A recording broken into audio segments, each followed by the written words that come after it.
Welcome to the SPS podcast. In this episode, we're having a deep dive conversation with the Art of Purpose, who has over 150,000 followers on Twitter and runs a very successful Twitter community called Masterclass.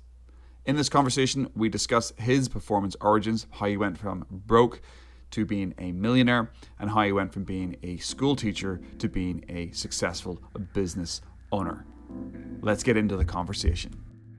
Welcome to the SPS podcast, the Self-Performance Strategies podcast. Unlocking the secrets of self-performance so you can improve mentally, emotionally, and physically. The goal of this podcast is to help you create even more freedom of time, money, and purpose in your life. And the SPS podcast is brought to you by the 30-Day Pro Accelerator program. If you want to find out more about that, check the show notes and click the link and head on over to stephentimoney.com. Let's get into the episode. Hello. Welcome. We're in episode 23 of the SPS podcast. This is a Performance Origins special episode with Art of Purpose from Twitter.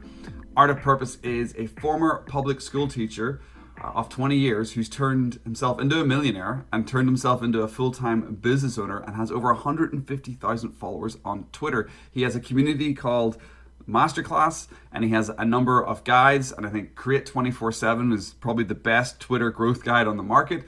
But welcome to the podcast. Welcome to the Self-Performance Strategies podcast. Welcome to the Performance Origins episode. AOP, how are you? I'm doing great. Thanks for having me, buddy. Appreciate it. Yeah, it's really, really great to have you on the podcast. I think, little background story for everybody before we jump into the questions. I think both you and I jumped on Twitter just at the start of the pandemic, and I think I met you and you had like 700 or 800 followers. Yeah, man. We're one of like those COVID creation accounts. The whole world was turning upside down and a whole bunch of accounts. People were just like sitting home. They took, I used to be a public school teacher. My classroom was pretty much canceled. Couldn't do anything about it. So instead of watching the news and taking part in the mass depression that was going on, I was like, hey, let's get out there and actually create something and create content that is uplifting and going to inspire other people. So that's the origin for my account. I didn't want to sit around. I'd recently become a millionaire, and I thought, hey, what better way than to share my story with the world in hope to inspire other people? That's the beauty about social media. It's giving people another option than the depressing news that's on the TV. Yeah, it was such a weird time, but it was such a fun time on Twitter. I remember those days. Oh, right. Yeah. It was a very good distraction for me. I think it actually helped me, the amount of people who I met, the opportunities. While it was a depressing time, we're all working from home and things were going, wrong in the world. There was a sort of a community that was built, and it probably just not just on Twitter. I'm sure other social media platforms went through the same kind of growth. But to jump into the podcast, to jump into the questions, I'm glad you touched on your origins, and we'll get into those. But to start off, the first question that I ask all my performance origin guests is, what is your personal philosophy on high performance, or your personal philosophy on self-performance? I think a lot of that revolves around understanding what your purpose is in life. You need to sit down and define what you want out of it. So what I mean by this is, I feel like when I look back at things, I hit certain milestones in my life and I accelerated my progress quickly because I knew what I wanted from life. And when I think about it, it's kind of a way of reverse engineering. So one day when I was 32, I was flat broke, and I woke up and I was like, I am going to become wealthy. I knew what I wanted. I didn't understand the how, but I didn't worry about the how because I was going to understand the how along the way. So when you're trying to come up with what you are going to be doing or your next step, think more about what you want and then worry about the process as you go along the journey. You're gonna, and this is something that I fully commit to it. So once I understand what I want, I go all out in it. Okay. So, and that's another benefit from deciding what you want in life. Well, you decide what you want and then you go get it. Yeah, I 100% agree with that. It's that commitment to a future, to a larger goal, and without that commitment, you're not gonna get to it. I think that the old quote, 100% in is easier than 80% in. I think too many people in their lives have their toes dipped in about 10 or 20 different things, and then nothing happens. But when you actually get really dialed in and focused on one thing, you make it happen. And you've done that with a number of different things over the last sort of 10 years. And you will start with that as a second question. You talked about being dead broke at age 32. I think you're now 42. If you don't mind me mentioning Yeah, the age. I'm in my early 40s. Early I consider 40s. myself a boomer, though. A That's boomer. just off the right. That's funny. So 10, 12 years ago, whatever that was, in your early 30s, in your early 40s, and you decided you don't want to be broke anymore. So what was that journey like for you? What was the biggest struggle that you had to overcome, maybe mentally, emotionally, physically, to actually make that journey happen, or was it just a light switch for you? The self-discipline part, right? So when I said you need to go, when you decide what you want in life, you need to make a commitment to go all out.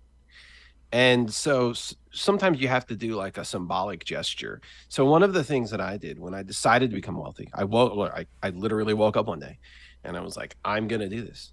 So I then started to put the mental pieces in place. And what I mean by that is, okay, so you want to become a millionaire, you want to become wealthy, right? Now, that's your next step. I didn't want to just, by the way, I want to say this.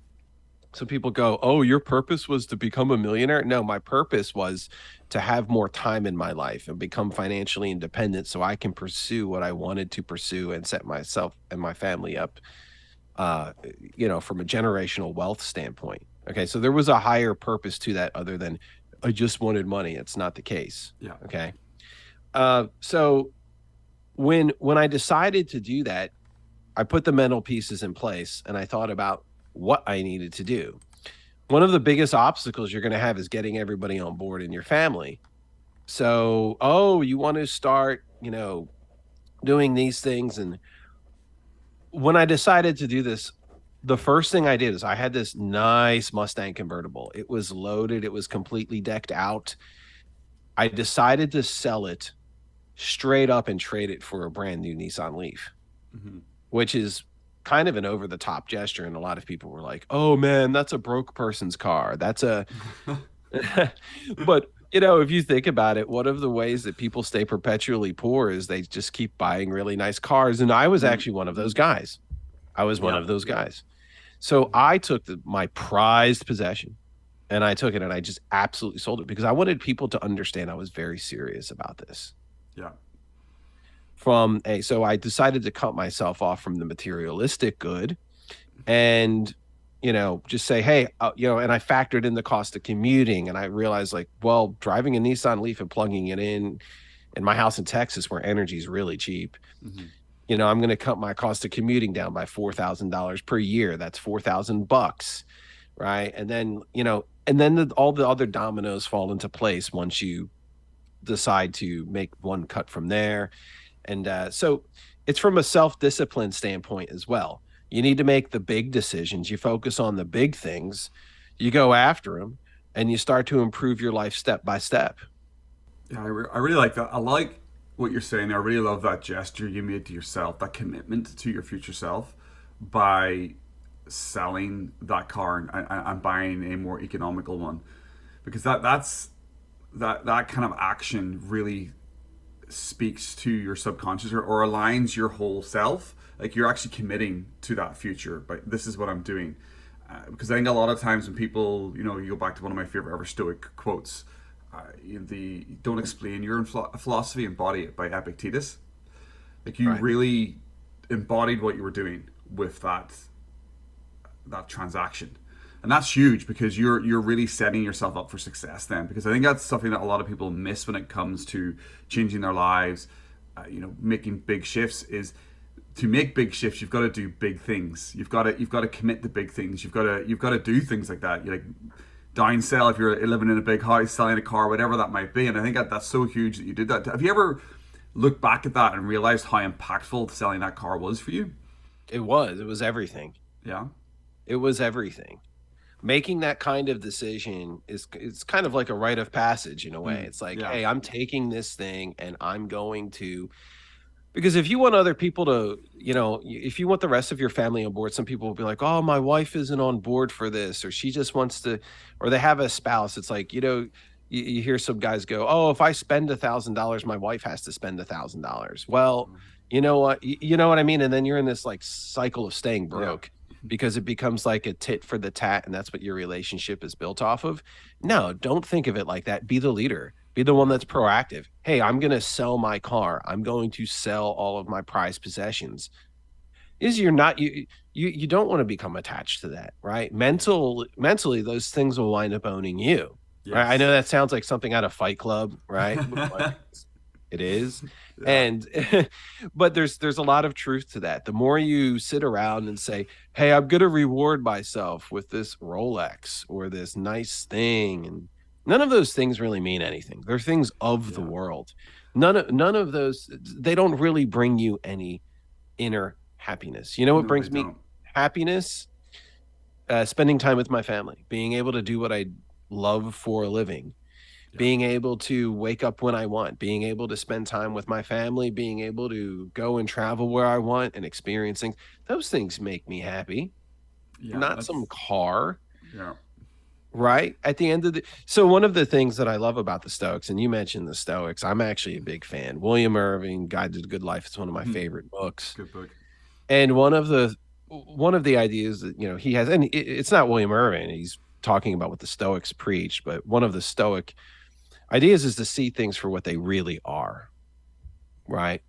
Yes. Is to see things for what they really are. And it's kind of in a way saying take the red pill, right? Yeah. And when you see things for what they really are, well, that car is nice, but it's only taking you from point A to point B. So what does it really matter if you're using it for that? Okay. Now you can say, hey, I bought this nice car because I want to use it as a status symbol to fit in at the country club and make influential friends. But that's not what 99% of the people are doing. Okay. 100%. I think it's great to have, if you can afford to have beautiful things. Or let me frame this differently. If you're buying it because you just want it, there's no social economic status attached to it. If and you can afford it, pretty much pay for it. There's nothing wrong with having big houses and beautiful cars, in my opinion. But when you're buying something and there is a kind of a status, or I want to look cool, or this is The what difference is that most poor people buy cars to impress other poor people. exactly, Okay. exactly, That's the difference between what I said and what I said. Well, hey, there are some people that do it to try to fit in with, well, yes, they're using it to impress other powerful people. It's maybe kind of like, hey, I'm going to wear a nice suit to a particular interview or that is because you're showing them that you're part of this, right? So, but most poor people, they like to mimic rich people's movements. They're like, oh, I'm gonna name my kid a rich sounding name, or or I'm gonna buy this car because of that. Well, they're yeah, doing it for different reasons than you yes, are.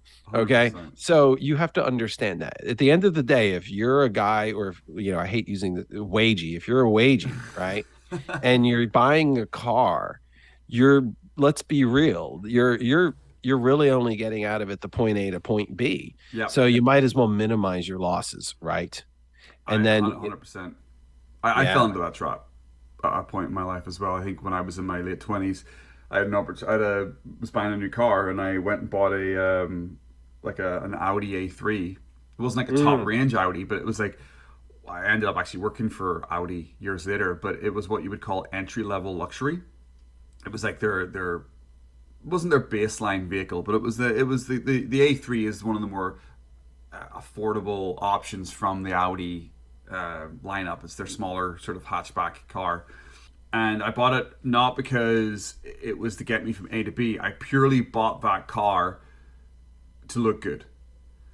And I actually ended up changing stores. So I got moved to a store that was further away. So initially my commute was only like 15 minutes, and I had this like cool little like get around the city It was a gas guzzling because it was like premium gas on the A3, and I was all cool, and I was trying to impress the ladies.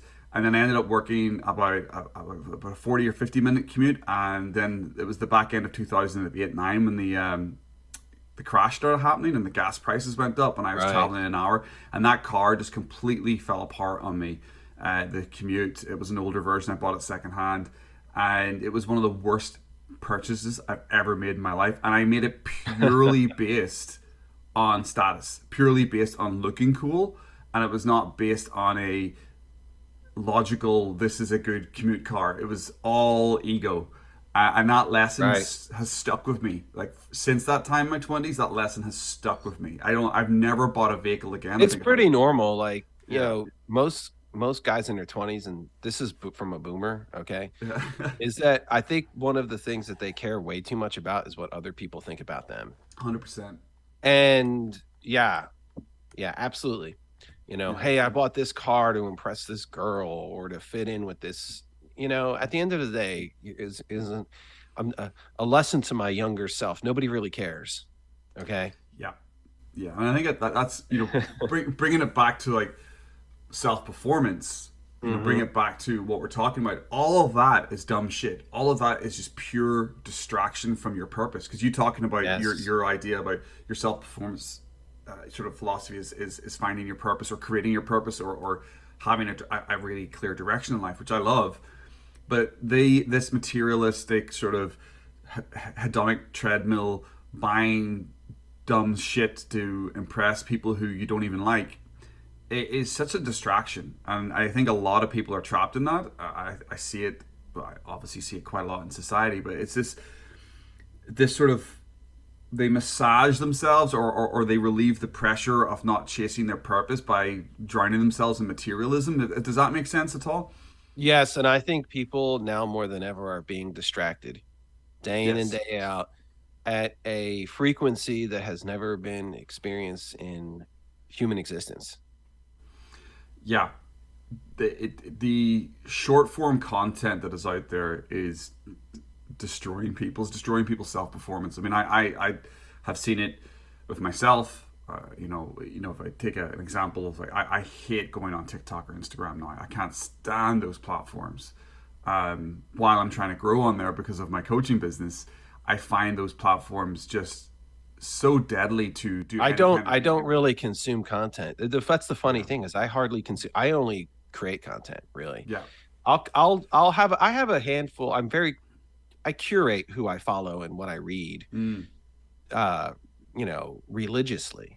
Yeah. And so, yes, of course, I'm on Instagram looking at what other people are doing, but I am very careful. On Instagram yesterday, it's funny you mentioned that. I actually put into my story just a real simple text, "You are being distracted." Yeah. And I got so many messages just in black with white text, "You're being distracted." Mm-hmm. And I got so many messages and likes from that one particular post. You need to recognize that. That's why I don't watch TV. I don't watch TV. I don't watch TV. I haven't watched a movie since The Joker because I thought it was so awful. I haven't enjoyed it. There's two things ruined modern media for me. Game of Thrones. I was watching Game of Thrones, Stephen, and the ending was so bad. It was. The last two seasons it was so awful that I shut off, and I was like, I can't watch TV. Like I spent, like, you just think about what a joke it is. It's almost like you're the joke in Game of Thrones. It's like performance art. I sat there and like, I can't believe I watched this show over 8 years and it was this. And I wasted all of that time. I'm not watching TV. Like and then I never watched TV again. And I don't watch TV. I do watch baseball. Like I am just like, I'm not going to lie. I'm like a human being. That's like the only thing I watch on TV. I don't watch any modern media or news or any of that stuff. I watched The Joker because so many people were like, you got to watch The Joker. So I sat down and watched it. I was like, this is a horrible movie. It's just so depressing. And the guy who's in there is such a whiny bee, dude. It's just like, why am I even watching this right now? I felt embarrassed for myself for like actually watching it again. Like it was like performance art. I was like, I just lost 90 to 100 minutes of my time. I could have been Yeah. doing something meaningful that's part of my purpose in life, Yeah. other than sitting here watching this loser on screen. One of the Oh, but most you'll understand how they come. No, you're not. None of that is genuine, dude. Give me a break. It's just some Hollywood depiction of what a loser is with no redeeming qualities. yeah. He's just a mess. Not a movie that I will ever go back and watch again. I nearly turned it off at one scene, because I don't often get that offended about things, but there was a scene, and he's dancing to a song down a set of stairs, and my ears pricked up, and I went, why are they using that song? And a lot of people in North America wouldn't get this, but the guys. What was the song? What was the song? It was a song by an artist called Gary Glitter. And the Hey song where I know all about that song. Yeah, and he, not to get too deep into it, but he is not a good person. Well, just say that he was into underage. Underage. Right? Yes. Absolutely. And you hear that at football games, right? You hear that at American football games if you're listening. Yeah. And that he was part of like this really creepy period of British sort of culture, where a lot of these people are in power, for a long time, and they did horrible things over a number of years. And that guy has been like, he's been erased out of British history in a sense, but culture, because like you just don't play his songs, because I know there's a whole, like, you can separate the art from the artist, but there's certain people who do. I actually don't believe that, by the way. I am, because all art is a reflection of somebody's soul. Yes. So at its core, yes, yeah, who you are matters, and what you do matters. Exactly. So I don't, very very rarely do I watch something and get like actually like that. And I don't want to say this because I don't want to sound like a millennial or a gen whatever. I was offended. That's offensive. I was like, what are they using that song? Don't use the term offended. Just say, hey, you thought it was what distasteful. You weren't offended by it. Yes, you thought it was distasteful, and then you didn't want to consume that content anymore. Exactly. The thing is, you weren't offended. You just have standards in life. Yeah, right? Exactly. Yeah, that's a much better way to put it. I have standards in life. I didn't like that song. I didn't. I disliked it, and I nearly turned it off. But I kept watching it because I think it was towards the end of the movie. But I definitely, it's one of the first things I said to people after I watched it. I was like, no, they used this song, didn't like it, ruined the movie for me. Really bad research on behalf of the director or the people who did the music, and for me, everyone who I'm just going to tell you this: everyone who's in the music world, and I'm actually a musician, everyone in the music world knows that about Gary Glitter or whatever his name is. They all know that. So when they're everything is carefully placed in these movies to a degree. So. Yeah, and that's the sad thing is that the care that people do take over the music, because people really think about what the meaning behind the song. Yes. They just don't. It's not a random TV show where they don't really get to choose the music. They just got to play what they can. It's usually like studio made music. This is an actual Hollywood movie with hundreds of millions of dollars behind it. Yeah. And the guy, these people are usually real audiophiles as well. If you think of any the guy who did Pulp Fiction, his name, Tarantino movie, like how much of a music nut he is, as well. Think about the guy. Yes, exactly. The guy who picked that music in The Joker is just as much of a music nut as Tarantino. These guys know everything about every single artist and their background and all the stories, and it was still consciously chosen like that. Yeah, and that's just terrible for your self-performance to listen to music like that. It's terrible for your performance to watch stuff like this, and I don't know. As again, I said with Game of Thrones and The Joker, I watched these two things kind of close to one another, and I was like, there's no point to any of this. I have better things to do with my life than to consume this kind of content. None of this makes me a better person in any way, shape, or form. And I think people should have a little bit of higher standards when it comes to, watching when they're consuming content. Yeah, I 100% agree. I think when I stop watching a lot of television, now I'll be honest, I will watch the odd movie from time to time. I will watch the odd show. I usually have one show max on the go at a time. I'm not a huge TV consumer. And I think I like watching different things, but it's not something I spend a lot of time doing in my life. I used to, because back in my journey when I stopped partying, in my late 20s, early 30s, and I started to sort my life out, I exchanged going out and partying for watching TV and movies, and I think that became like a crutch for me in a way. So Right. it's still sometimes I know what if I'm not mentally in a good space, sometimes, or if I'm feeling a bit So of the stress. issue, okay, so the issue wasn't that though. Yeah, Right, because I could see a lot of younger guys in their 20s, geez, sitting there like, "Oh, well, I could go out there and get pissed drunk every night, or I can watch the latest Netflix." That it's not one of you're not beholden to one of those two choices, yeah, right? And this is why I say you need to define your purpose much more. yes, So let's say your purpose was instead to build an online business so that you don't have to work a 9 to 5 anymore. yeah, Well, neither of those would even be an option for you. You would be like, exactly, "Well, right." Right? exactly. That's why the definition of what you want out of life is so important, because then you won't be led down the path of, well, I really either got two options, right? Either sit at home and watch that. And I think most people, and I've been there too, Stephen, is like go out or play these video games. Like I Yeah, used to play video games. One of the highest ROI returns that I ever got in life was stop playing video games. yep. I'd have to agree with you on that. For me, it was the hours on two types of games I used to play. I used to play a football management game, and then there's a Total War series that I used to play a Oh, lot I know of. what those are like. Yeah, and those kind of like Sims suck you in, Yeah, right?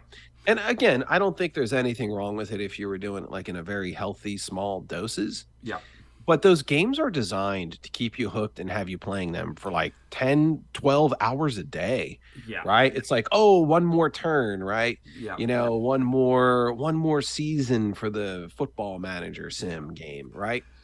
And you have to be aware of that because you know what you could be somebody might be like, well, they think of it like this: I paid $39 for football manager and I got 1,000 hours out of yeah, it. What a deal. Like I've what a actually deal, heard yeah, people say, yeah, what a deal. yeah, You just lost how many, somebody run the math for me, what's 24 hours, like, yeah. you just lost 50 days out of your life Playing a game, yeah. That is playing a the game. It is shocking because that is how I lost like hundreds of hours. I mean, Steam does that horrible thing where you play it; it actually tells you how many hours you played in each game. And I think And I had, somewhere like a badge of honor. yeah, you get a badge of honor for being like a hardcore I player. spent 100 days of my life playing a video game. Yeah, it's so bad. I remember one of the key things. I mean, this happened years ago for me. It's actually when I started sort of dropping the games for a little bit. But I remember in one of the soccer games, I took my country, Northern Ireland, to the World Cup final and won it. And I was so happy. And then about 2 minutes later, I hit this sort of low of like, what the fuck have I just done with the last like month of my life? I've just played this Right. game in between working with this sort of like little mission, and that's the thing about those video games, and the things why you said why they like drag you in, and it's what I like about business is because you're thinking 2 or 3 steps ahead.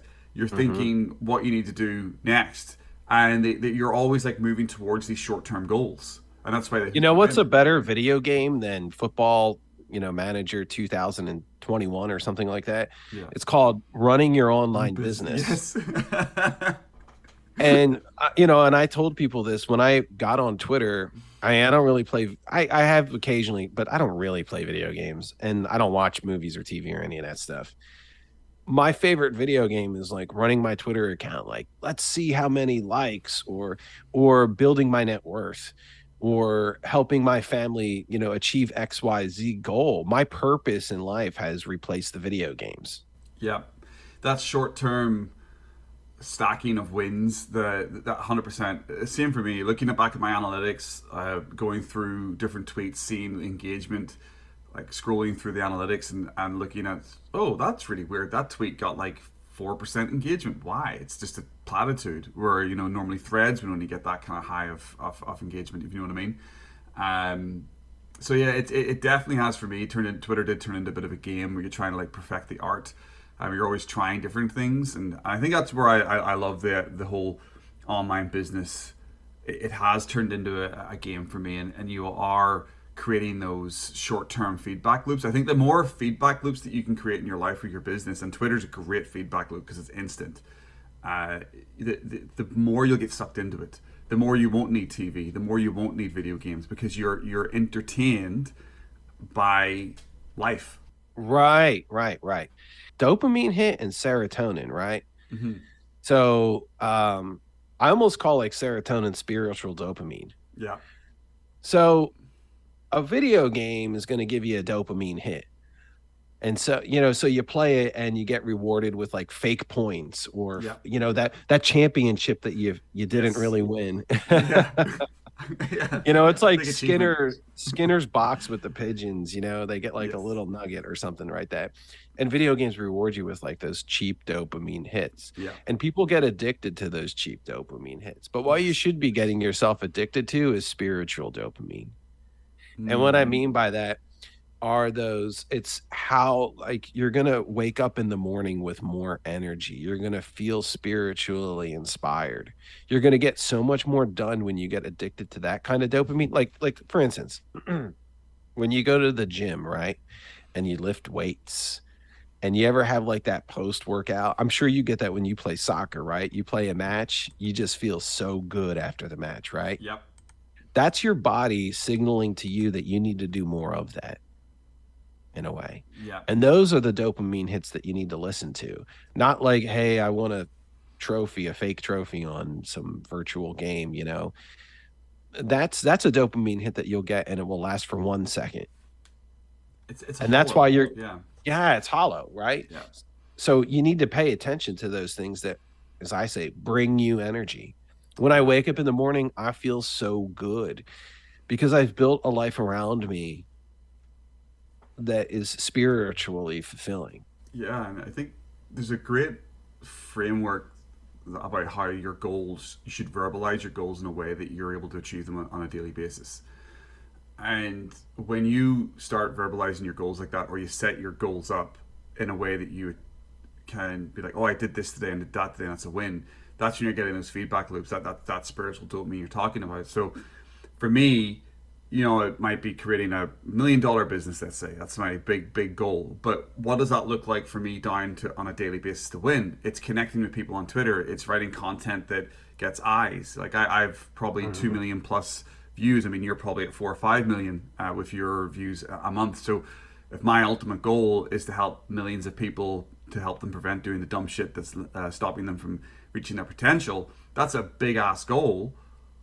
But what does that look like on a daily basis? It's writing content that gets likes and people sign up to my email list. So that is a daily win. But then on the health side, when I go for a walk each day, every day I'm winning, because every day when I do my review of it today, I'm like, what did I do today? Oh, well, I tweeted 3 times, I had X amount of views, I got a couple of email signups, I had a phone call booked, did a podcast of Art of Purpose, went for a walk for an hour. Like I've stacked like 5, 6, 7, 8, 9 wins. And you're going to feel so good from hitting all of those real wins, right? Yeah.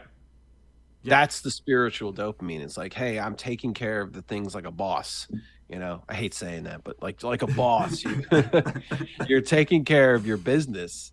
And I guess there's a little bit of like the type of personalities that we are. Maybe you just mature that way. I know you're like a performance coach. This is how I take care of things. Like I wake up in the morning and I make a list of all of the things that I need to do. And then I don't stop until all of those things are done. Mm-hmm. And then after that, and then like after I have and the truth be told, I could make this list endless. Like I almost thought of it today. It's like I could make 50 things on this list. There's so many things I can do. Yeah. But I make a list, and then once I'm done with it, then I enjoy the rest of my day. The essentials. Yeah, I have two lists each day. I have my peak 3 or my big 3, my big rocks. Oh, cool. So that's my 3 big things.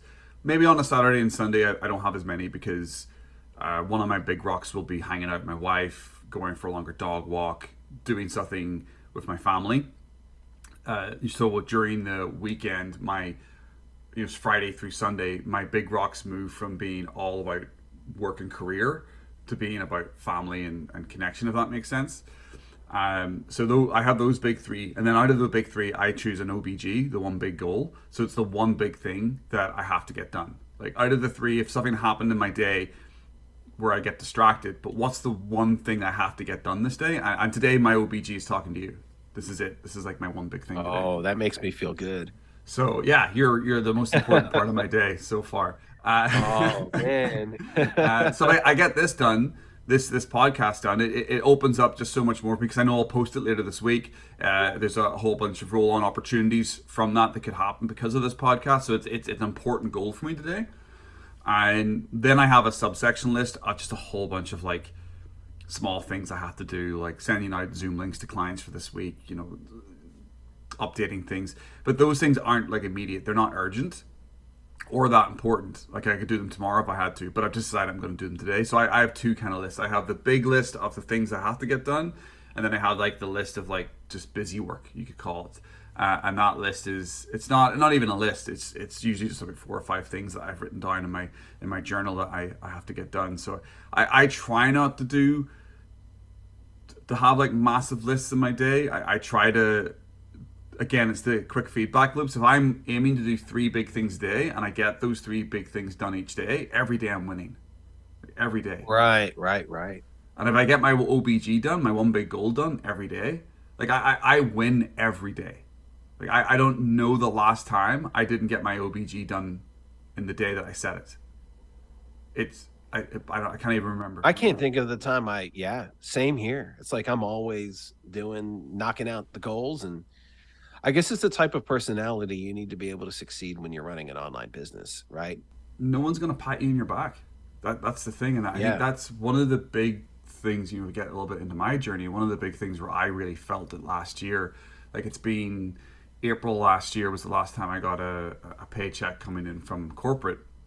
So that's 3 months, 4 months, 16 months then, if I'm thinking, that I've been on my own. But I can tell you the first, maybe even 6 months or longer, that mindset. So I spent 15 years plus in corporate, in a job, having a manager, having a boss, having people tell me either positive or negative things. And then when you remove that from your life and you're just on your own, that's scary. Now think about this. Think about this success theory, or Stephen. Sorry, Stephen, yes. This old habits, buddy. My old handle. Like, think about how most people go through life. They wake up in the morning, they turn on the TV, they watch the news, they head to their job, they get told what to do all day long. The news tells them what's going on or what to think about what's going on. Then they go to their job, they get told what to do all day long. It mentally exhausts them. Then they come home and they pop on to Netflix and they get, preached to about some XYZ meaningless topic or distraction that they have. How much of their time is devoted towards creating or pursuing their purpose, or going after, or even thinking about their own thoughts? And it's a very dangerous way to live life. And why is that, AOP? They're good people. They're just following orders and doing what the machine needs. I mean, society needs them to do. Well, it's very dangerous because there's no reflection about what the whole point of their whole existence is. Yeah. Right. Where is their spiritual journey with that? Yeah. It's just other men and other people telling them what and how to think. That's it. There's no greater purpose behind it. Like, how often are they going out there or, working on developing themselves, or going out and thinking about, or going for a walk even, and thinking about, what am I doing with my life? What do I need to do? All of their news and the TV and being told what to do it makes people feel comfortable because they don't have to think about the bigger things in life. Yeah. I've definitely seen that in my own life as well. I've definitely gone through that period of growth where you go from full distraction, full kind of like lost in a sense. I mean, I can remember my 20s being like that. Like everything was music and parties and TV and movies and games. And there was always I always had this level of unhappiness. And I don't really feel like I got to understand what that was until I removed all those distractions. stopped playing video games, stopped watching lots of TV. I don't even have a TV in the house. If I do watch something, it's usually on my laptop or my phone. And when I removed all those distractions, and you're left alone, and you're left alone in the void. You're looking into the void, and you're like, oh, hold on a second. What the fuck am I doing with my life? What am I actually? What do I actually want to achieve? And I think that's one of the best things you can do is actually removing all those distractions and actually asking yourself those questions. Because since I started asking those types of questions in my own life, my own self performance has dramatically changed. I mean, I went from being like you, broke, partying, drinking too much, partying too much, to running a successful business in what, a decade. Right. That is a pretty short turnaround when you actually start listening to yourself. You remove those distractions. Have you ever met a person that doesn't like being alone with their own thoughts? Yeah. You ever see those people where they have to constantly be part of some kind of, I don't know, they're like the type of people at work who are the ones that are constantly creating drama or making you do XYZ tasks for no reason. I lived with a years ago when I first moved to Vancouver. I lived with a woman like that, and I called it always being in the storm. There was always something going on that was serious. Yeah, but it was not serious. There was nothing serious. That's a great point. I love this. Keep going, man. Yeah, and that's the crux of it. Yeah, it is. It was. There was always a cause. There was always an argument. There was always a falling out. There was always something happening in our family. It was just constant. She was always with other people, and it was just this. As I said, it was just this storm. And then I started seeing it of other people. I started seeing it people who I worked with in the corporate world, other managers, other people who would purposely just create drama. Especially one guy I used to work with in retail sales, commission sales.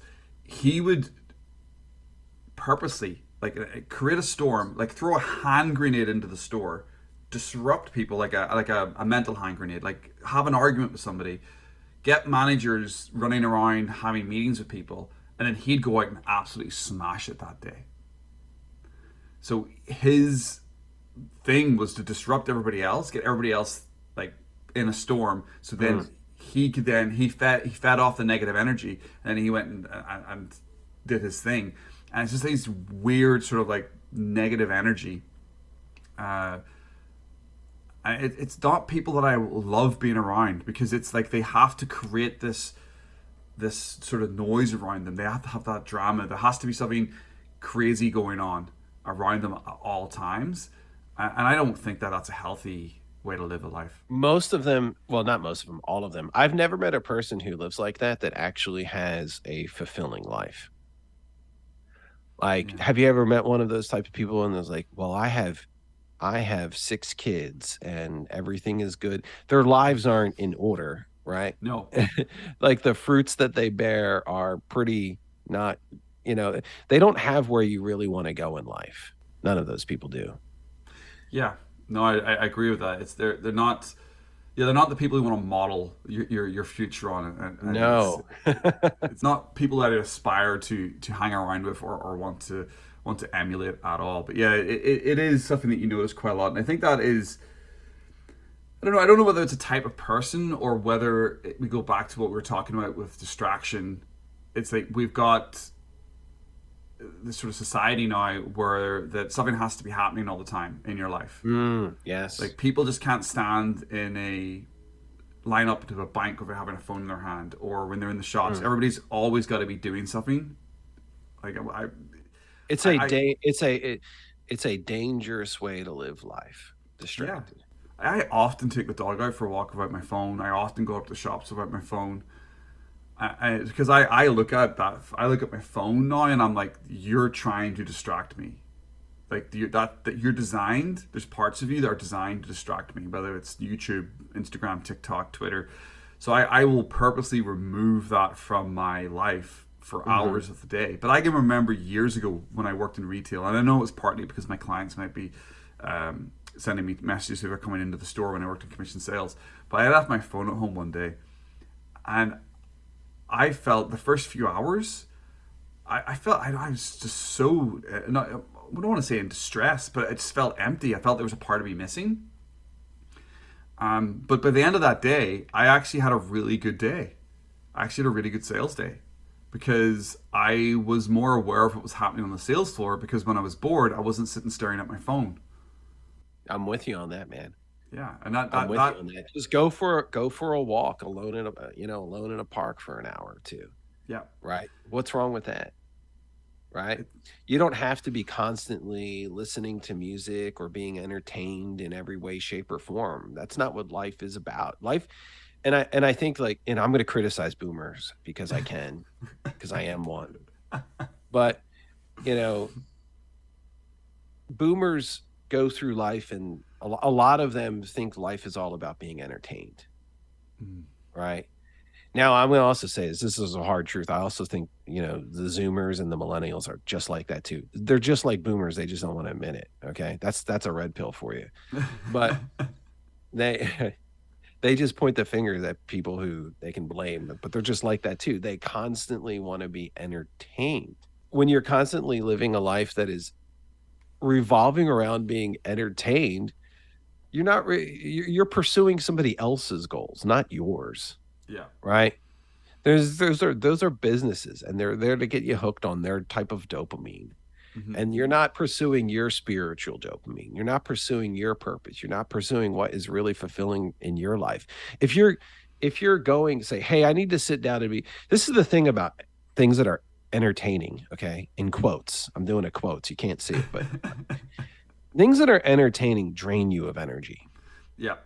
That's what they're designed to do, because they're designed to get you hooked. You play this video game, you sit there for 12 hours, you're up till 3 a.m, you wake up and you're feeling emotionally drained the next day, and you're barely getting through work, and you're barely getting through your day, and you're not having any opportunity to think about your bigger purpose in life. Yeah. No, that is so true. That is so true. They are there to steal your energy and your focus.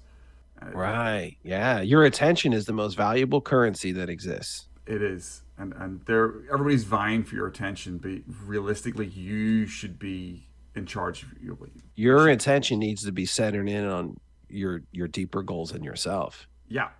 100%. Right. So how much of your time, how much of your attention, right? Think about where you're spending your attention. Is it on external forces, or are you using them for internal as well? The thing about attention, I think a lot of people, get where they get wrong with that is they focus it on.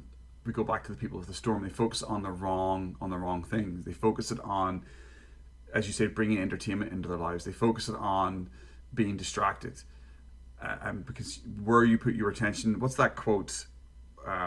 Where your attention flows, you flow. Is that the quote? I have to probably look it up online. I don't know, but it makes sense. It makes sense. That, it works. There's a lot of truth to it. You are what you consume.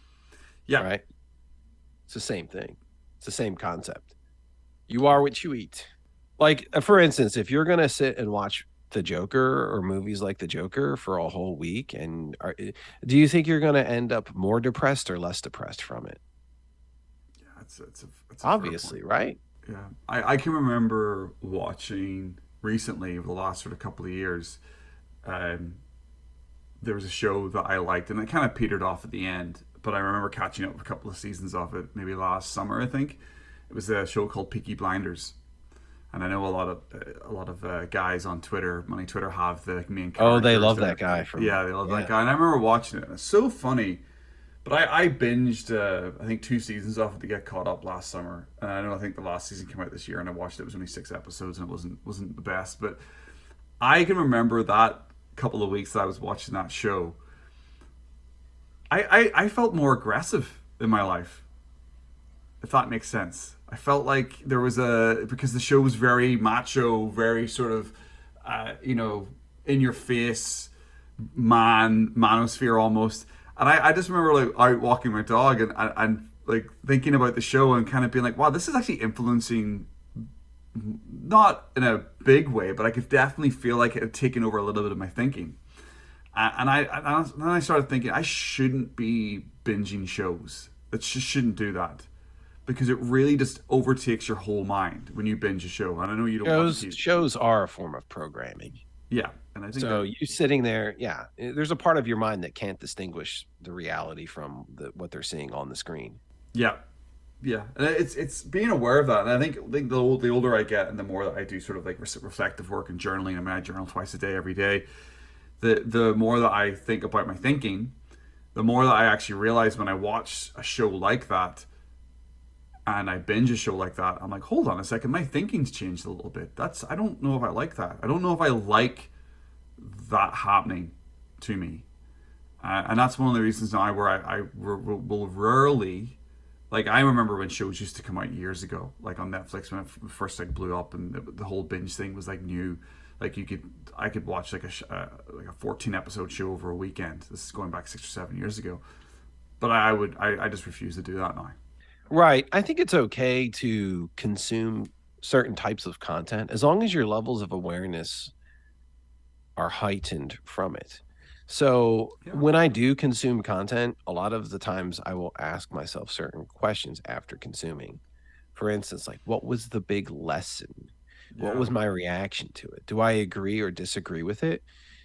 I think some people think like they're not allowed to disagree with things. Like, yeah, you can consume content and say, I don't agree with that. Yeah. So if you're going to, it's your way of getting something out of the content, right? Instead of just sitting there passively with, like drool on your face. It's like, I'm looking at this, like, I'm there to be entertained and I'm not going to think too hard about it. Now, if you're going to consume content, you better at least think about it and reflect on it, compare it to what's going on in your life. It's a very, very. So you could have looked at Peaky Blinders and been like, well, these guys are doing all of these things. Well, maybe there's a lesson to my younger self that I could teach, right? Like these guys act like all hard dudes in their 20s and they're right. But maybe there's something that they need to know. There's always something to pull out of anything if you ask yourself the right questions. And I think that sometimes when I don't like a show or I drop a show, it's because I don't really feel like I'm getting those lessons or thoughts from it. I think that's why I enjoyed the first sort of 3 or 4 seasons of Game of Thrones, because you actually were like, wow, this is intelligent. There's like some moves being played here. Some chess moves, the intrigue. You're getting something out of it, but like the last couple of seasons were just awful. It's like, what is this crap? There's nothing smart about this. Right. So the way I define what is good content is going to stick with you and and you're going to reflect on it. Like a bad piece of content is going to give you like a cheap dopamine hit, and then you never think about it again. But a good piece of content that you have, you're going to think about it and say, it's going to improve your life. You're going to think about it and you're going to say, wow, this kind of, this changed the way that I look at this one particular thing. And you need to reflect on that and you need to ask yourself questions and you need to talk about it with other people too, as well. You need to dig deep into the content. The good content is going to be ones that you discuss, that you think about, that sticks with you. Bad content is just cheap and disposable. Yeah. I think one thing I've noticed with content, especially where we were lucky to grow up probably during the peak of great movies, I think the streaming services that are around now is I don't think you get the same kind of movies that are made anymore. You just don't. Yeah. You don't movies now are like, you're right. Movies now are kind of like that. It's, cut and paste. It follows the same formula, especially all those Marvel movies. I have never seen any of those Marvel ever. I've never seen a Marvel movie because I already know it's just a cut and paste, get people in the seats, entertain them for 100 minutes and have them addicted to the next one that comes out. And there's nothing that's going to like, you're going to watch it. And, I enjoy sometimes an occasional documentary. Yeah. Right.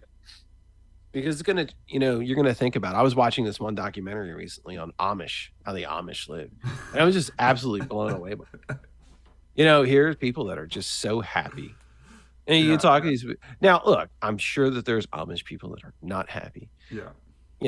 And the few that went on camera to talk with him were very happy, and they were very at peace with the world. And you know what? They don't have a TV in their house. They don't. They're not addicted to social media.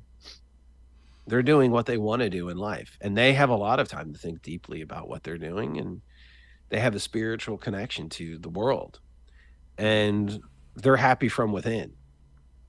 And most people aren't happy, right? So the Amish, Amish have like an 80-90% retention rate. I don't think people know that or not, and it's they have over 1 million people now in that. But a lot of it has to do with they're doing things that regular people in this world aren't doing. They're getting out there, they're getting out and working out in the fields. They're getting sun every single day. Almost every day. Right? They're creating, every single day. They're doing what they want. They wake up, they go out, they work in the fields, they spend time with their family, they say their prayers, they eat ice cream every single time for dinner. They, they do what they want, and they don't drink alcohol. There's a lot to learn from that, because if you talk to them, they're actually happy with the world, and they don't even know what's going on. Some of the I was watching this documentary, and they're like, "Do you even know what's going on right now in like the Ukraine or with like this?" And they're like, "No, we have no idea. Like the sun rises and we work out in the fields, and we feel at peace with the world. We don't even care what's going on in the world. That doesn't really have anything to offer." But there's a giant red pill for you there. Yeah, the world doesn't really. The world doesn't have anything to offer. Yeah, that reminds me of that fable or a story. I don't know whether it's true or not, but the CEO or some like big tech guy who goes down to a Mexican fishing village, and he's walking along the beach, and he sees this guy, bringing in his fish for the day on his boat. Right, he's working on his own, and he starts speaking to the guy, and the guy's in his 40s or 50s, similar age. And he starts talking to him about what his day is, and the Mexican guy talks about, I go out, I fish in the morning for a few hours, I come back in, I go to the market with drop off a fish, get a bit of money, buy some stuff, I go home, I do some stuff around the house, we cook dinner, then I hang out with my family, and then at night time I hang out in the porch and play guitar with my hombres and drink some beers and whatever, and it's a good life, and just do it all again tomorrow. And the CEO starts talking about, if you got somebody to help you, you got 2 boats or 3 boats, you could end up making more money, you could expand out. And he starts talking about all this sort of like, if you could make a multi-million-dollar business. And then at the end of the fable, the Mexican guy's, well, what's the point of doing all that? And then the CEO was like, so you can get up in the morning, do a little bit of work on your own, hang out with your family, and then play guitar and drink beer at the end of the night with your hombres. So like, the Mexican guy's already living the dream. The difference is that the Mexican guy knew what he was doing, what he was living for. Yes. The CEO didn't. No, all of those strategies are great. He didn't have a purpose behind his actions. Yeah. So he didn't get it. It was like, whoa, you already have. That's why you need to think about what you want to have. Yes. First. Yes. I think that's really key. And that's where we'll segue into this next question, because I like asking this question to people. If I could give you a realistic but magic wand, where would you like to be in the next sort of 18 months or 2 years with everything? You've got your community, you've got your high ticket sort of one-on-one coaching stuff, you've got your courses, you've got this massive Twitter following, I've seen you growing on Instagram now as well.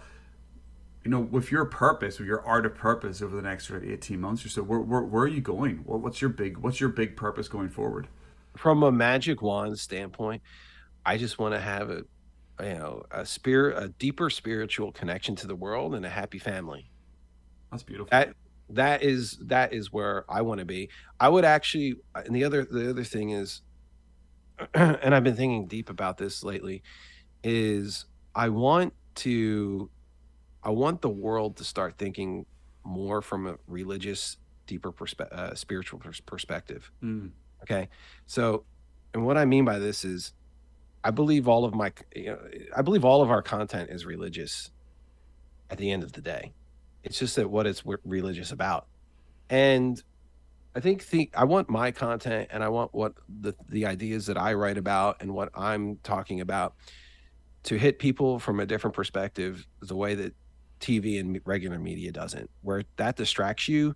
I want mine to help you find yourself in a deeper level. Yes. I think right. So that's that is my ultimate, that's my ultimate goal. Mm-hmm. And that's one of the reasons why I started my account. I before COVID, I lost all my classroom. I had also become a millionaire right at the same time. Mm-hmm. And when I became a millionaire, it felt good for 1 second. And then I saw like the number, I was watching the digits like it was a video game go up and up and up. And one day my net worth tracker hit 7 figures and it felt good. I thought like balloons would fly from the ceiling, zippity doo dah.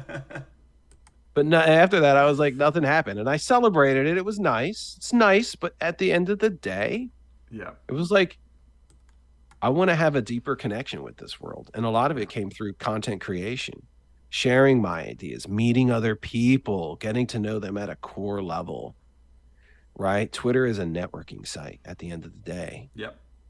Right? And you know that. Yep. And all of the people that I've met along the way, it's all about being on that spiritual journey. Yes. So I want people to start thinking about that.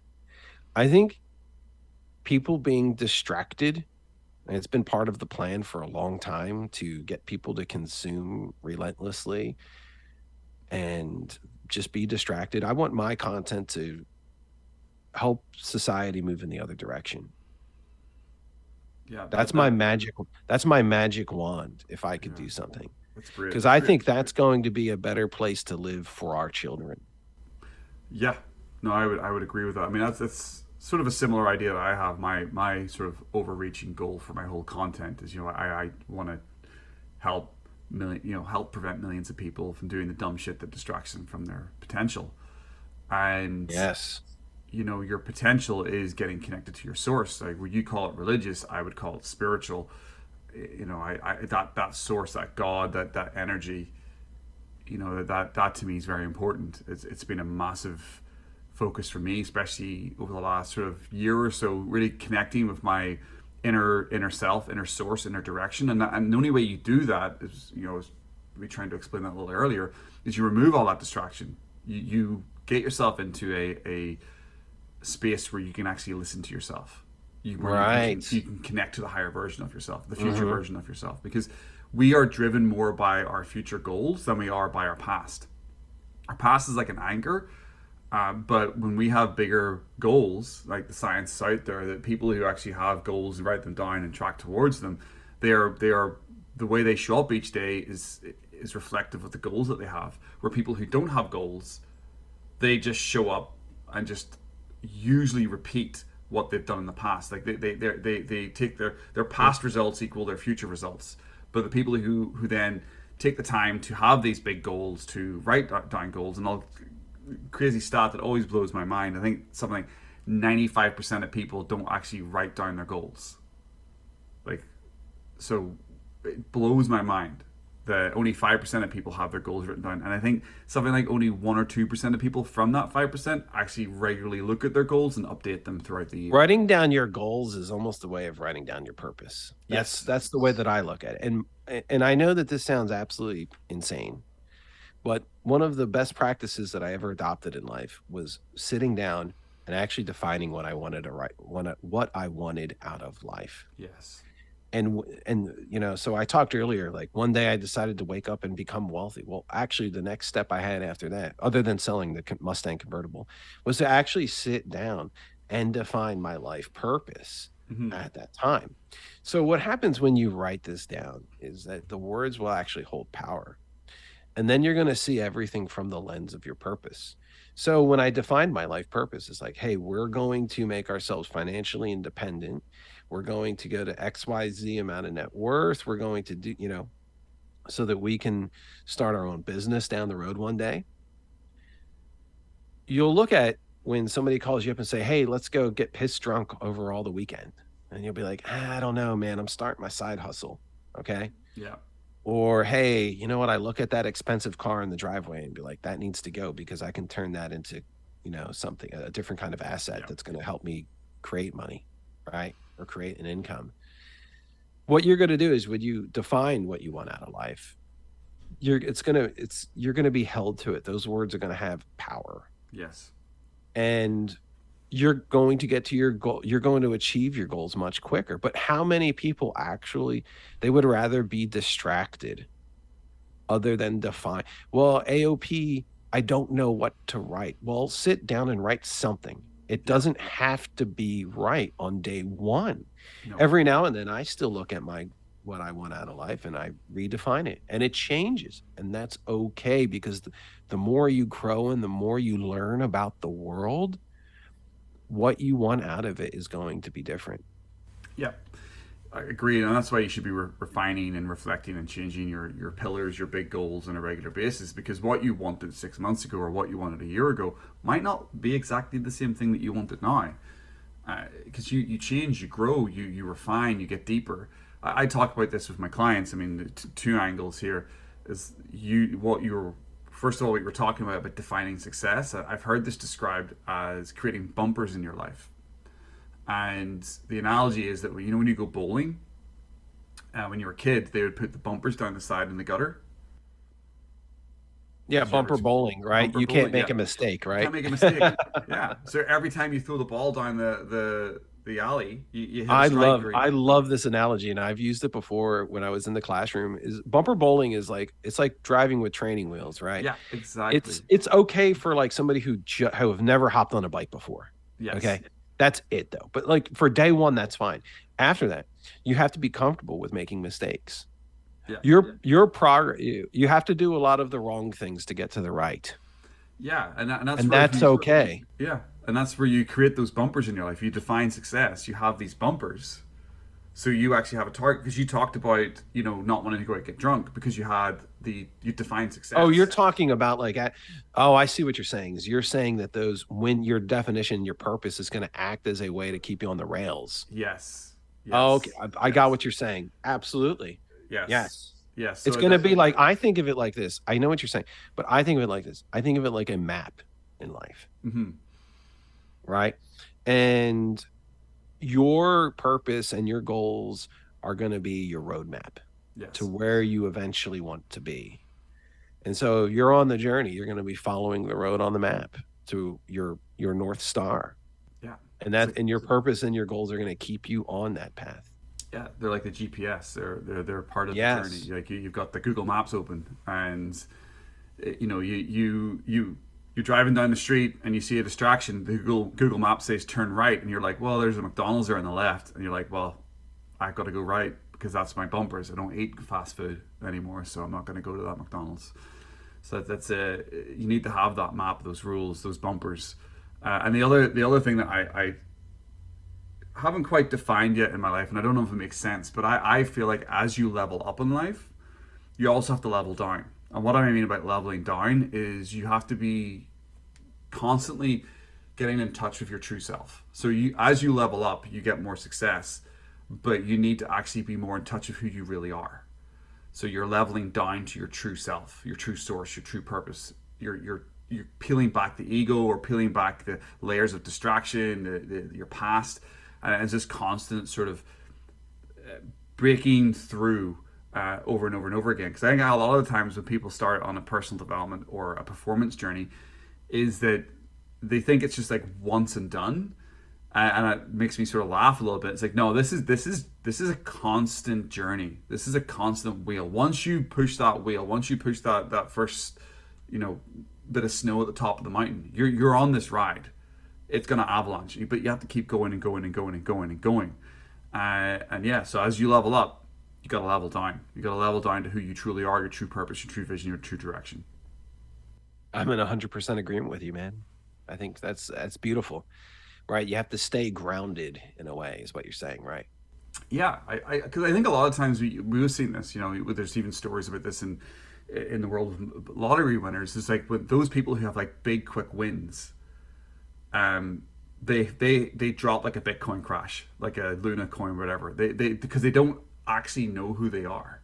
They have a massive win. They luckily, score some massive amount of money, whether it's a lottery win or they fell on something business wise, or they want, they invested. They didn't really earn it, right? And they know kind Yes. of like deep down inside, right? Because yeah, like it's something like 80 or not. I don't have the number in front of me, but it's like 80-90% of lottery winners go broke, right? Yeah, they go back to where they came from. It's because they never leveled as they got that level up. They never really leveled down. They never really truly got in touch with who they are. They just fell straight into distraction, and they didn't have the bumpers. The other thing about that is like they never. That's why the journey part is so important. Yes, because the journey part is where you're going to learn the lessons, right? Yeah. So somebody can hand you $1 million, right? And like, oh, I'm a millionaire, but you're not really, because you don't hold that. You don't have the mentality of somebody who's actually gone out there and gotten it.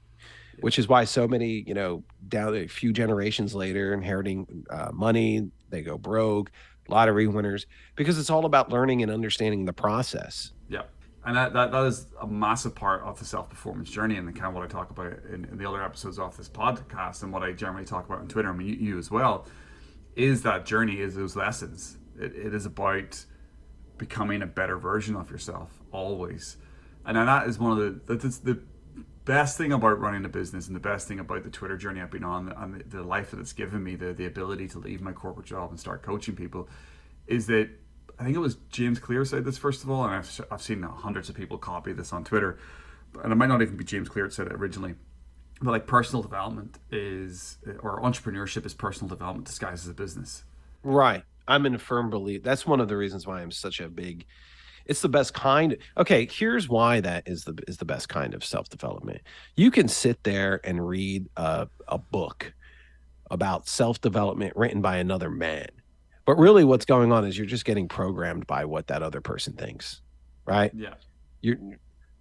The journey of self-development through starting your own business is you learning through experience, through taking action, through getting feedback from your customers, from other people, and you having to adapt and adjust to what the external world throws at you. So you internalize these concepts at a much higher level than just picking up a book and reading it. Learning with purpose is so key in life, and I think that's a massive thing. I fell into that trap when I was still in corporate. I've got marketing books that I should probably reread that I read 5 or 6 years ago before I had a business, because I was reading these business books. Right. Like, because those books you weren't able to internalize the concepts that were inside of those marketing books until you actually did marketing. Yes, until I actually had a feedback loop. Right. Yeah, because then you can look at it from context within your own life. That's the problem. You can't just pick up a manual and be like, oh, I'm going to learn this just by reading about it. Well, the problem is that you don't have any past experience to relate it to. So the lessons don't hit you quite as hard. Yeah. This is why you need to focus more on getting experience and taking action. Yeah, and that's the big thing, is that now when I read a book, they are typically, or not typically, except for maybe the odd fiction book that I would read at nighttime before going to bed, everything is directed about stuffing a constraint in my life. Whether that's marketing, whether that's offer development, whether that's my own mental, emotional, physical, spiritual journey, everything that I read has a direct, pretty much all content. Now, I'll not say all content, because I do watch the odd TV show, not every day, but majority of my content each day is focused around offer creation. Like at the moment, I've fallen back into watching Hermosi because I'm rethinking about my offer again. So I've just gone, well, what do I need? That's an example of good content, right? Yes. Because you're going to take it, you're going to look at it, and you're going to say, hey, and it sticks with you, right? You're going to discuss it with other people. You're going to think about it, and then you're going to apply those concepts to your life. Yeah. That's the difference between that and a Netflix show that you sit there and just passively watch. Exactly. And I think that I mean, I started listening to a lot of books on Audible this year. I hadn't done that for a while, and it's such a great hack. I know I go out for dog walks without my phone, but when I go out for another walk, I go out for 2 or 3 walks a day. Now, one of the walks I go out with the audiobook on, and it's so many ideas that you get from listening to audiobooks. But what I'm doing is, like, rather than just, as you say, like passively listening to it, like, oh, that was a nice idea, I'm coming back and be like, well, how do I apply that to me? A journal about it. How do I apply that in my business? How does that make me a better person? How does that improve my thinking? I just don't think that, or I feel like a lot of people don't learn like that. They don't look at content like that. As you say, they passively just take content as part of entertainment and distraction. Where I think over the last couple of years, everything, or majority of stuff that I listen to, or you as well, it's all about, well, where is the benefit for this for me? I'm with you on that, buddy. I'm with you on that, man. I'm with you on all of this. I think it's great. I hope that people start thinking a little bit deeper about what they want out of life and what they're doing on life. And I hope that people aren't sitting around thinking that they need to be entertained every 24 hours of their existence. Cool. Yeah, I agree, man. I agree. So we'll go into a couple of last questions. Yeah, man. I've got a couple of kind of interesting questions to finish off, and then we can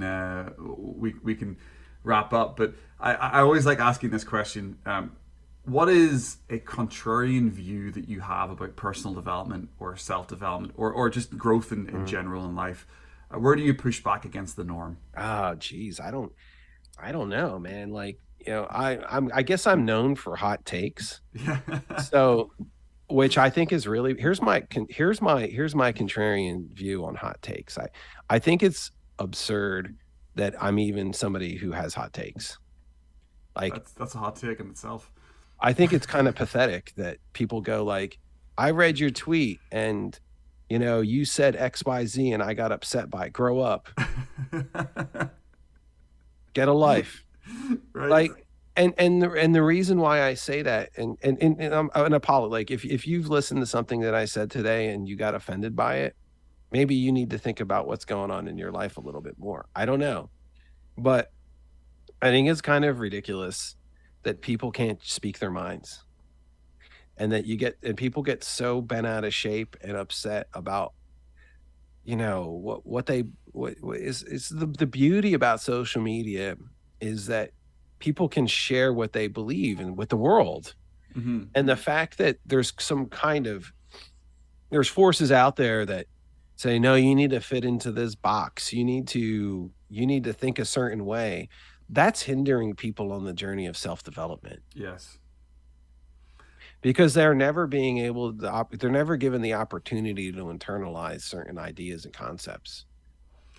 I think critical thinking. Does that make sense to you? 100%. It's that my contrarian take is that contrarian take should be the norm.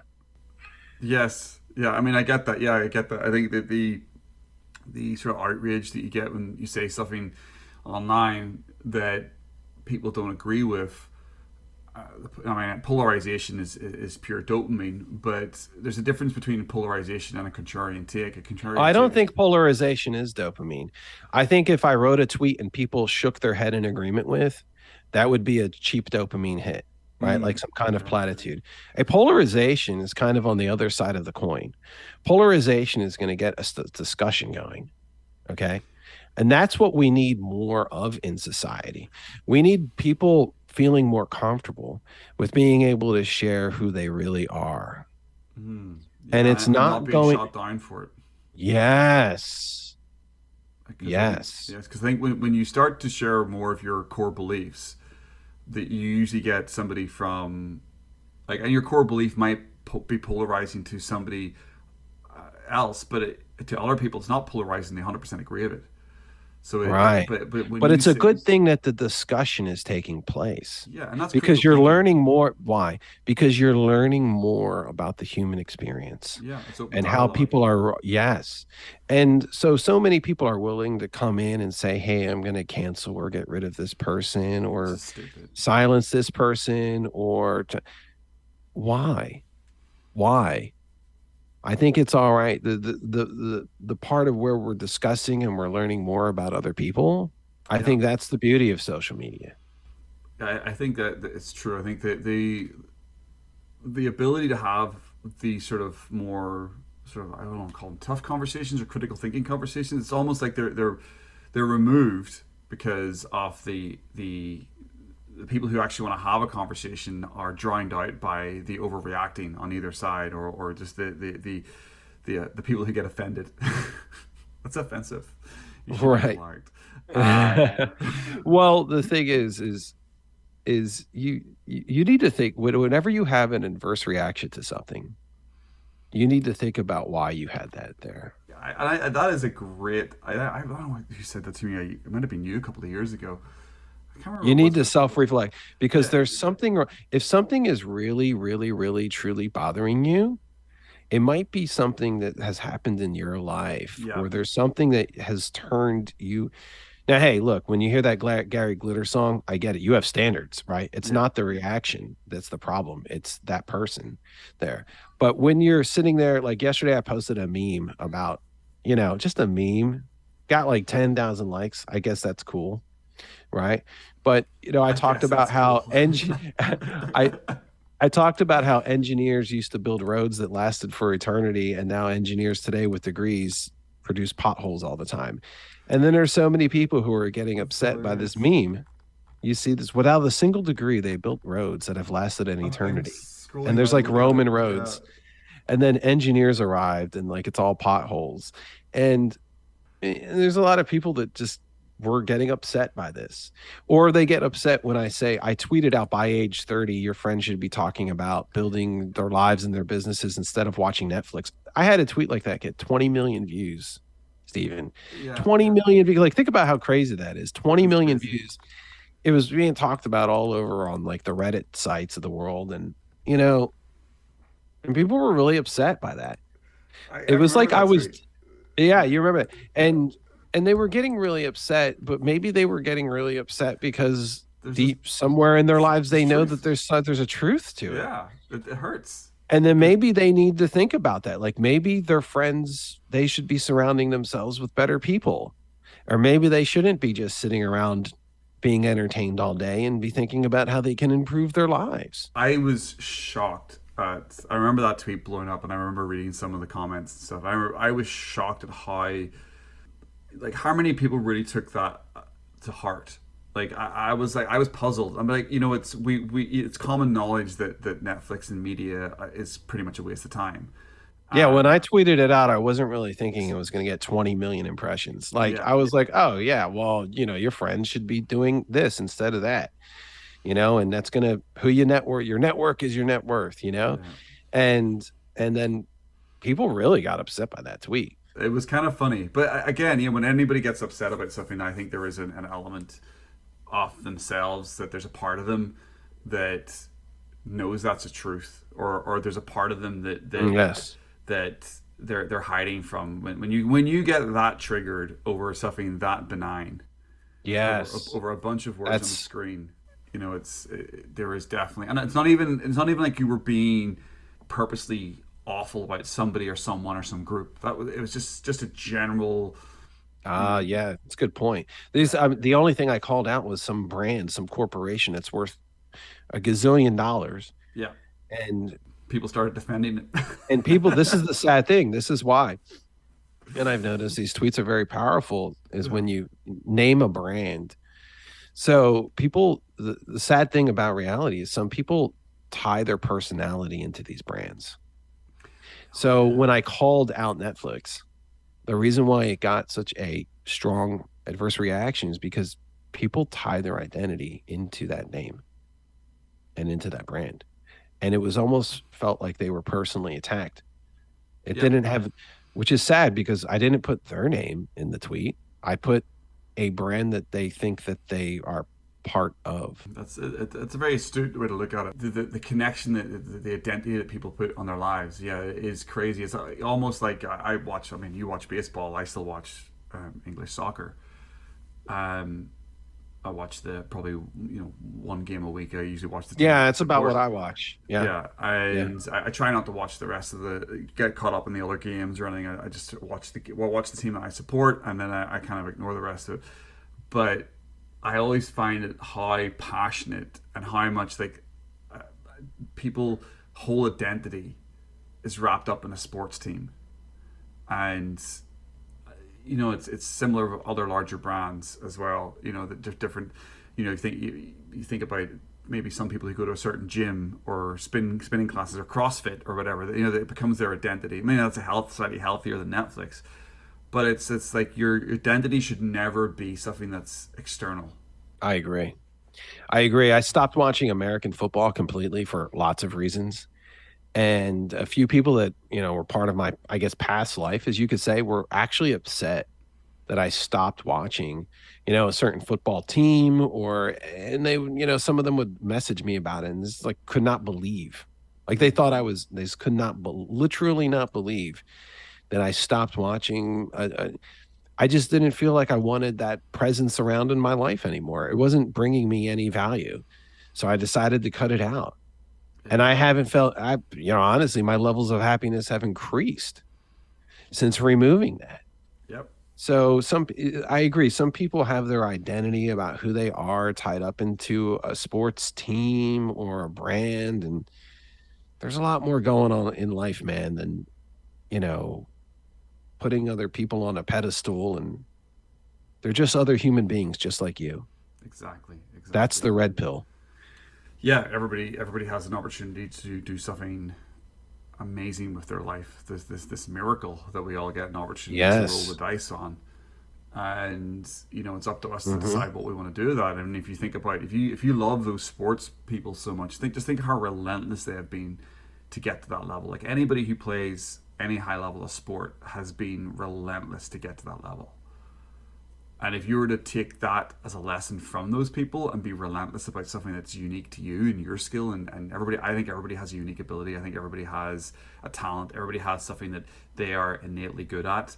Obviously, they can get better at it with focusing on it and working on it and training and making it a part of their lives. But if you're watching sport that intently, if you're watching TV that intently, you think about the best actors in the world. They're just relentless with their craft.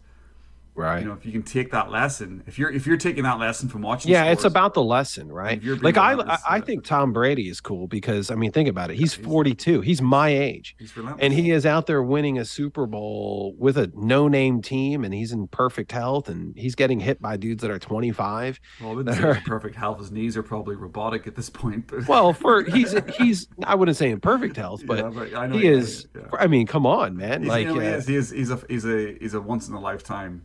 The lesson from him and how he's been able to maintain that is, I think that's important. But that's just a lesson. It's a takeaway, and I like the way that that's healthy watching, right? You're looking at it for the lesson. Yeah, I actually the reason why the word relentless is on my mind was I actually listened to Tim Grover's book Relentless in the last couple of months, and he was MJ's coach, Michael Jordan's coach. And he was also the coach to a bunch of other, like Kobe as well, and other basketball players. And I think I'm pretty good at high performance. But when I listened to that book, I was like, holy shit, the bar. Like the levels those guys are at. The absolute commitment to their craft is insane. Just absolutely insane. Absolutely. Yeah. I've been in the art and the music world my whole life, and how people dedicate themselves to crafts is just absolutely amazing. It is, and that's what we do on a daily basis with Twitter. That's right. That's the way I actually approach it. There's no difference. I think getting into it, like I've had an identity kind of shift over the last sort of year. I hold myself to a high standard. Yeah. I'll put it to you like that. When I create content online, I hold myself to the highest standard. It's just who I am, and it's just been how I've been trained my whole life. I've been involved in the art world since I was 5, and I know what it takes to get up on a stage and produce. Yeah. So I don't see Twitter as anything different than being up on the stage of an opera house. I love that viewpoint. Yeah. I think for me as well, I mean, I didn't do that great at school, or I wasn't that academically crafted. I've always been pretty talented or committed to sports, or just kind of finding something and being very passionate about different things. And school was never really set up for me. I didn't like the sort of the exams, learning stuff for the sake of learning. But what I will say is, like, over the last few months, year, like this idea about writing better, having better structure to your writing, having that high standards, not falling into the trap of doing this sort of like constant platitude bullshit that happens on Twitter. And I think it's a tough journey, because I see a lot of like cut and paste stuff out there, and you're probably similar. But for me, is when it comes to being a performance coach, to attract the right kind of clients, you fall into the trap of oh, this platitude thread's going to get me 2,000 likes, or am I going to post this really cool in-depth thread that's only going to get me 200 likes, but it might get me 2 or 3 clients. Do you know, I think J.K. Molina says, I love this. Well, you need to understand likes ain't cash. I love that term. Yeah, I agree with that kind of. Yeah. I think likes are potential, so you can translate them into cash if you know how. They're part of the journey. They're part of it, right? It's part of the game. Now, what I think is you have to understand why you're there, right? If you are there on the to land clients, then you only need a couple hundred likes on a thread. But and I've seen it like this. I've seen guys write threads that have gotten 300,000 plus likes organically, and they've made $40,000 from them, right? Yeah. So are likes cash? I don't know. To me, I've seen guys go viral and make tons of money from landing clients on it because they get so much traffic that they have an offer that they can bring them to, and then they're making sales. Yeah. Now, well, but and again, it's all about you understanding why you're on Twitter, right? Yeah, exactly.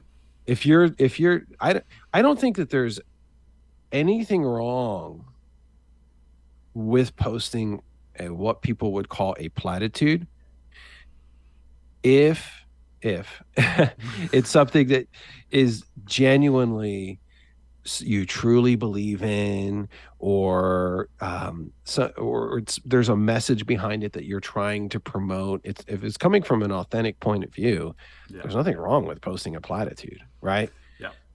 If you're posting a platitude and your entire, and again, I'm not here to judge. Some people will just write a platitude just for the sole reason of growing their account so that they can sell retweets or something like that down the road.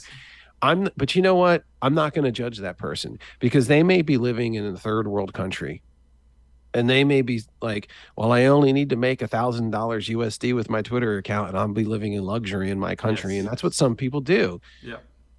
Is there anything wrong with that? Nope. No. 100%. It's a win. It's a win for them. It's a huge win. It's a win for them. Yeah. I'm not going to sit there and AOP look down on some guy who's sitting halfway around the world and go, shake my finger, bad guy. No, I'm not going to consume their content, right? Like, I have no interest in their content. Yeah. But I think, I've written some, what you could call platitudes, but, they've performed pretty well. Like I had one, my biggest self-care tip is start letting other people win arguments on purpose. That's a great one. Well, I'm a big fan of that, right? Yeah. Because I'm a big fan of conserving your energy and, not being distracted. So with some people, and I use this in normal life, it's almost a reminder to myself. Like even though it's a platitude, it's kind of like a tweet that I wish I knew. I used to be one of those guys that would have to win the argument or have to. And a lot of guys are like that. I think it's normal. It's how guys are wired. But over time, I've realized that, you're not going to change somebody's opinion by brutally hitting them over the head with this one idea and getting an argument about that. And it's only going to be, get to the point where it's just like, okay, sure. And then there's been people who have come up to me very confrontational in real life. And this is hilarious. I've actually done this where guys get like my regular people and they're getting upset by something and they'll get upset at me. And then I go, you know what? You're right. And they'll be like, and I said this to one guy who was just, and like he had never heard anybody say that. Like all this person, he's like one of those drama, the one we were talking about earlier, right? There's no real internal dialogue. They're just getting upset about, they don't like being alone in their thoughts. So there's always some constant source of drama. We'll tell those people, you know what? You're right. And they'll be taken aback by that because they're not sure how to compute that next move. And you actually wind up winning because you wind up getting your time back, and that's what matters, right? That is, because when you have more freedom of time, you have more time to focus on your self-performance. You have more time to focus on you. You have more time to focus on your business, focus on your family, focus on the things that matter most to you. And I think getting in arguments with people online, offline, at any time is just, isn't that the worst? Yeah. That's why I said I also had another platitude that really well. Delete your Facebook. I think that was pretty much or deleting your Facebook is the highest form of self-care. Yeah. I think that got 2,000 likes. Again, there's a platitude, but that was on my mind. It was relevant. Yeah. And You go on the sites like Facebook, and all I do is see people argue about politics. It's Here you're trash. doing is spending your day arguing about people who don't even care about you. Yeah, Facebook is just the Kind of worst. sad. It is kind of sad. The news as well. I mean, I haven't watched the news in years. I get my news from Twitter basically, or I have a Twitter account a second one that I go on, and sometimes I'll quickly do a search. But generally, I have not watched any type of news for years. But I remember when Trump first got into power, I watched a bit of the late night show stuff because it was just kind of funny. But then I just realized, what am I doing, wasting my time doing this? It's like 4 or 5 years ago now, 6 years ago. Um, watching Colbert and other people, but I stopped that pretty quickly. It's just a waste of time. Right. Yeah. It's like very negative energy. And there's Yeah, people who wake up and they go on Facebook and they get outraged by what their neighbors and other people think. Y'all, that's part of the plan. yeah, That's why Facebook exists. Facebook exists so that you distrust your neighbors yeah. and that you distrust other people and you become more jaded and more cynical about the world. It- Yeah, and I honestly I have a belief, and one of the reasons why I was thinking of actually deleting TikTok is I actually Oh, think that was my other tweet too. I followed that up with deleting your TikTok is self-care. I couldn't decide which one to post because I was trying to sit there and think like which one was a worse social media site, like TikTok or Facebook. I don't know. I still can't figure that one out. I think it I actually is Facebook, but it probably is Facebook, but I think there's something about TikTok that troubles me a little bit because it's just something about it, mainly for my attention because I sometimes I'll go on and see like, well, what are other people doing to get follows? The next thing you know, just like time disappears. oh, it's um, true. and it's very the whatever way the algorithm is, it just sucks you in. So I've deleted it actually off my main phone, and I have a second Mm. phone that I use to post on TikTok, and I actually have to go in the drawer, and the battery doesn't last very long on it, so I can't spend that long on the phone. It's an old iPhone 5 from years ago. Purposely putting TikTok and Instagram on that phone because I don't have the battery life on that phone for it to last more than like maybe 30 minutes. So I just it's creating these like little friction points in my life. Like if I'm gonna go on, uh, I'm gonna not go on that long. But yeah, that's a different story for a different podcast. Talking about the evils of TikTok and Facebook. But to wrap up, Oh, because we can definitely talk about the future of social media one day. I Something that I think a lot about, and yeah, hopefully, and is why it's important to social media is you. That's why yeah. you need to get on it, and you have the power to dictate its future. Yeah, personal brand. I think that's one of the biggest mindset or red pill moments I had in my life, or Mm. mindset shifts. Is I applied for jobs years ago in about 2015, 16, when I was trying to get out of working retail, and I applied for a couple of places, like they were tech startups in Vancouver. They had leadership positions, and both of the application forms were like, "Hey, what's your LinkedIn? What's your Instagram? What's your Twitter?" And I like literally wasn't on anything at that point. I had like a really basic Instagram, and I never got through to the second round of interviews. And at that point I had 10 plus years of really good managerial experience. Like I consider myself a very good leader in that environment. I've always been promoted well. I've always held fairly high leadership positions in any organization I worked in. And the leadership roles I was applying for were lower than what I was used to, but I wanted to get out of where I was. And I felt really let down. I felt like one of the reasons why I didn't get those roles or even through to the interview stage was I had no social media presence. So I said to myself back in like 2016, 17, Yeah, I but went, you're looking at it from a business perspective now, like social media presence. But yeah, regular people don't form a Facebook or a Twitter account for a social media presence. They go there to be entertained or mm, be distracted, right? yeah. But So that was that's what my, they and then what they want to do is, and why does your job want it, right? They're not looking at your social media presence. They want to know who you follow, yeah, what your ideas are, so that they can keep tabs on you, right? that's a It's good just point. another way of seeing, right? It's another way they can see you and monitor you. Mm, that's You're a not good, using, so you have to really be consciously aware of what you're using social media for. yeah, Are you, yeah, yeah. But which is the reason why I started my account. And that's the reason why my handle is creation 24/7, yeah, because you should be on social media for the purpose of creating, which is why our course is called Create 24/7. yeah, yeah. And that's All right. that's yeah, that's That's what the you should be using social media for. yeah, and that's what I'll ask. As we're wrapping up, I have one last question, and then you can talk about how people can find you, what your offers are, where to go. Tell all the listeners. But the last question I want to ask you is a very quick one. If you could have everybody in the world wear a T-shirt, a printed T-shirt for one day, what would that T-shirt say on it? Be good.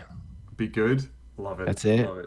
I love it. Be good. That's all you need to be, and it would be right around where your heart, right? Because spiritually, that's where you should be, right? If you align yourself with trying to improve the world and make it better for future generations, you're somebody that I'm going to want to be around. I love that. It's great. It's be good. I love it. So tell the listeners, AOP, where can they find you? Tell them about your course, your masterclass, your community, any other offers you want to talk about. If you want to learn how to grow on social media and build your own learn how to use social media the right way, check out the course Create 24/7. Stephen, you'll put that in the notes, right, for this. So just check in the 100%. Notes of this part.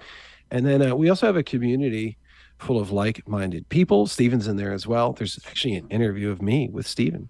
Yeah. We should probably have you back on at some point. This is masterclass247.com. It's also a link in the notes.